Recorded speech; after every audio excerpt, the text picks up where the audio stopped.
Hi everyone, it's Dr. Ramani. Welcome back to this YouTube channel that takes on all kinds of issues related to narcissism, narcissistic relationships, and difficult personalities. We're back to the Proverbs again. You know, I love the Proverbs and love all your ideas too. Today we're going to be taking on a very good proverb that's relevant to narcissistic personality and narcissistic relationships, which is, don't cast pearls before swine. So let's take a look at what this rather ancient proverb about pearls and pigs really means.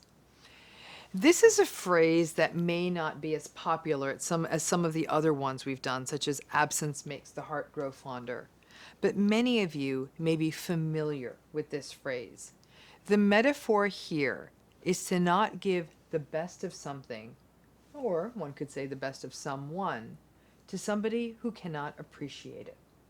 The origin of the phrase is actually from the New Testament, from the Gospel of Matthew.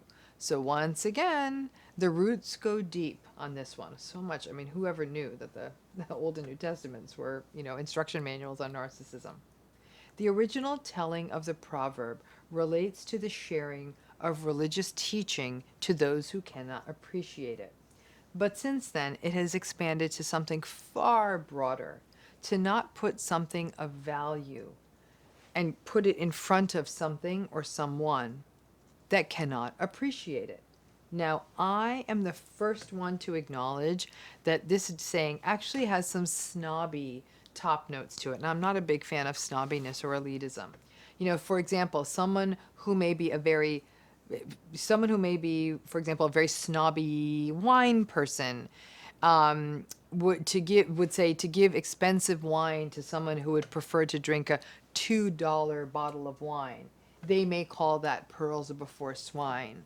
Or high fashion, like let's say you're giving high fashion, like Chanel, to someone who wears bargain close store clothes. The high fashion person would call that pearls before swine. And I can tell you right now, I'm somebody who knows absolutely nothing about wine and absolutely nothing about fashion. So I suppose to give me a Chanel jacket or a bottle of Chateau Lafite would actually be pearls before swine. I can live with that when I'm concerned, but I don't like snobby stuff that hurts other people. But if we can get past the snobby top notes, this saying actually has some real relevance to narcissistic relationships. In thinking about it, like this idea of pearls, in thinking about it as giving the best, most loyal, devoted self to a person who has no empathy or is entitled or is contemptuous of your vulnerability. That's what it gets at. To give the best of yourself to someone who merely views you as a vessel to meet their needs rather than as a human being.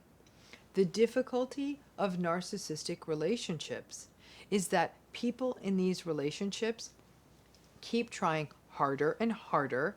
They keep trying harder to be nicer, to be more attractive, to be more clever, to listen to everything that they say, to go along with all of their interests, to do everything on the narcissistic partner's terms.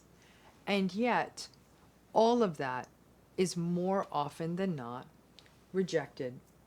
In essence, you are bringing the best of yourself to this person, and it is devalued and invalidated. So in this version, the pearls are you giving the best of yourself. And unpleasant as it is, in this analogy, that makes a person who is narcissistic the swine. I know that seems a bit harsh, but that's the proverb. I didn't write that part of it. So, one lesson that people are rarely taught is to be mindful and intentional about whom you give the gift of yourself and your goodness to. Certainly, we can and should all go forth into the world and be our best selves. However, when those best selves are met with invalidation, manipulation, devaluation, minimization, and dismissiveness, then we can also rein it in a bit and hold back. Pay attention to the lack of reciprocity and mutuality and respect, and view that as a moment that we can set a boundary. There is no need for this to devolve into two-way antagonism, but rather it involves holding back the holding back the process of putting the best of ourselves in front of someone who doesn't appreciate it. The strategy behind gray rock, in fact, converges with this pearls before swine proverb. Gray rock actually does mean that you aren't putting your proverbial pearls out there, but rather maybe just gray rocks.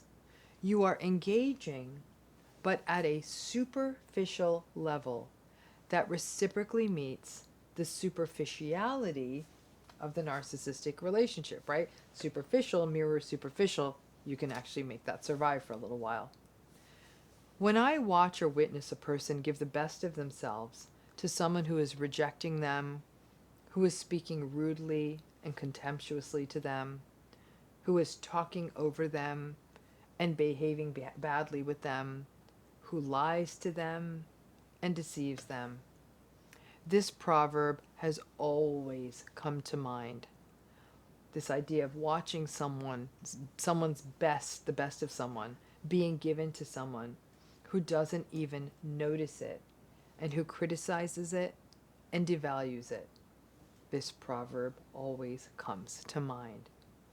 I have seen people who are literally angels among us be disrespected and rudely dismissed by difficult and narcissistic people, and it leaves me seething because I know how many people in the world would be so appreciative of that good person's kindness, and yet, pearls before swine, the narcissistic person has no appreciation.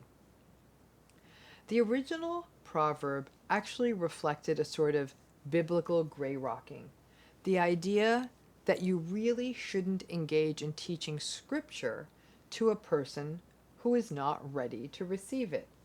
So there you go. The New Testament was actually offering up an ancient version of a technique, gray rocking, that can be used to manage difficult relationships. Don't teach someone something that they really, really aren't ready to receive. Now listen, the odds of a pig wearing a pearl choker are about the same as a person in a very difficult, antagonistic, and narcissistic relationship experiencing the level of appreciation and regard that are necessary to make a relationship healthy. And if any of you see that well-accessorized pig walking about, please send me a picture because I'd love to see it. I always am welcome to hope because I got to tell you, in the world I walk around in, things often look very, very bleak. So there you go, pearls before swine. Think about it the next time you are considering putting the best of yourself in front of a narcissistic person.